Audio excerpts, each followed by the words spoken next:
Modern men aren't weak because they lack talent. They're weak because their attention, their drive, and discipline are constantly being drained and tested by sexual stimulation. Just a disclaimer before we get into it. This video isn't about superstition or any magical shit like that. It's about power, focus, and where male energy actually goes. Modern men are ruled by sexual urges, and this actually dates back to prehistoric times. As a species, this is evolutionary psychology, not just opinion. Male libido is biologically strong, and it has to be for reproduction. It's literally hardwired into our biology to spread our seed far and wide. Now, this isn't a mad thing, by the way.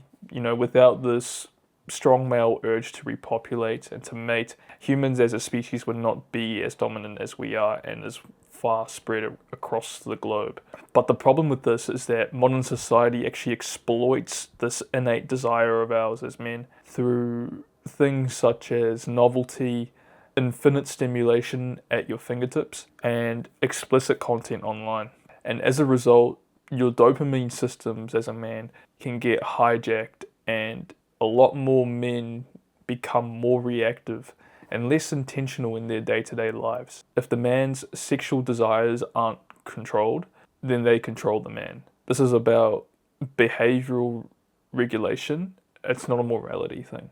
So I want to touch upon semen retention and what it actually means. So semen retention is not about never having sex. It's about not leaking sexual energy through compulsive behaviors, such as, chasing women that may be 304s, watching and finishing to explicit content online, paying for nudes or OnlyFans subscriptions, that kind of stuff. Think of it as a form of impulse control, a form of delayed gratification, a form of nervous system regulation, or attention preservation, preserving your attention. So from the angle of dopamine and motivation side of things, when men are exposed to sexual novelty, this causes a huge dopamine spike in the brain. And because our biology is wired to spread our seed far and wide, as I stated before, once a man experiences this sexual novelty, especially through explicit content online,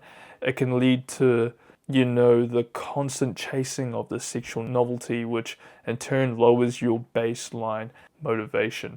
And this can cause men to feel tired, super unfocused, and unambitious. And this is not because they're lazy, but it's because their reward system has been compromised and is overstimulated. And when your brain gets that kind of reward without effort, it stops pursuing purpose. And that's a big issue for men, as the majority of your value comes from your purpose and how you contribute to society.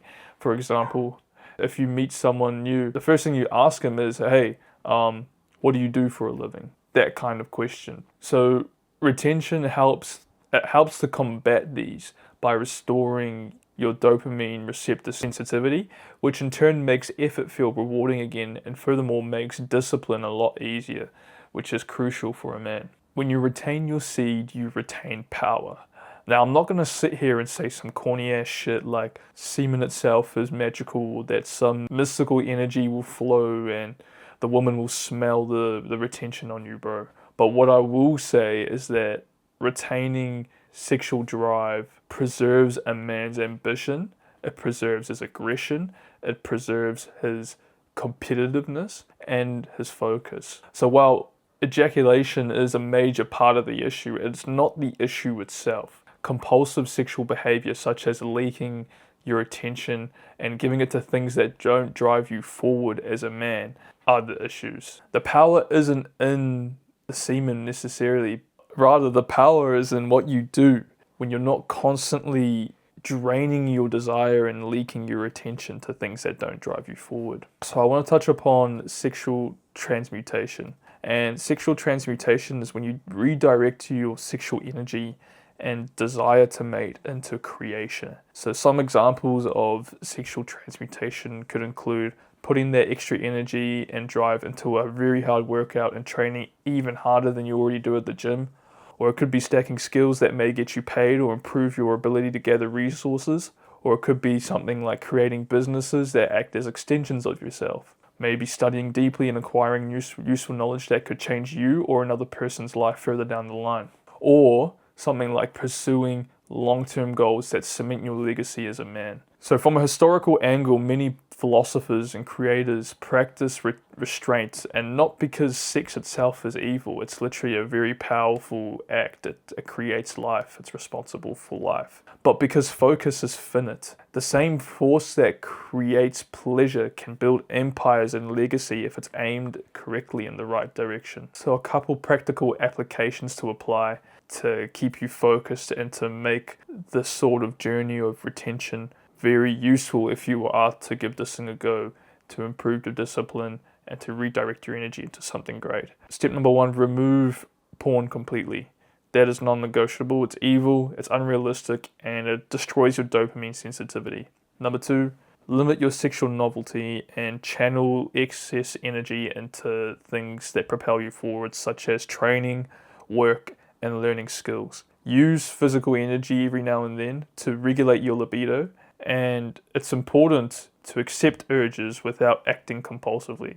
That's all part of the rewiring process. Remember that you don't need to suppress your desire. You just need to outgrow the need to obey and act on it all the time. That's what we're training here. Men today aren't supposed to be numb, drained, unmotivated, and distracted. It's a problem for the human race. The men are supposed to build, to protect, and to create. That's how we move forward as a society. Remember that if you can control your urges, you can control your future. Stay hungry. See you in the next one.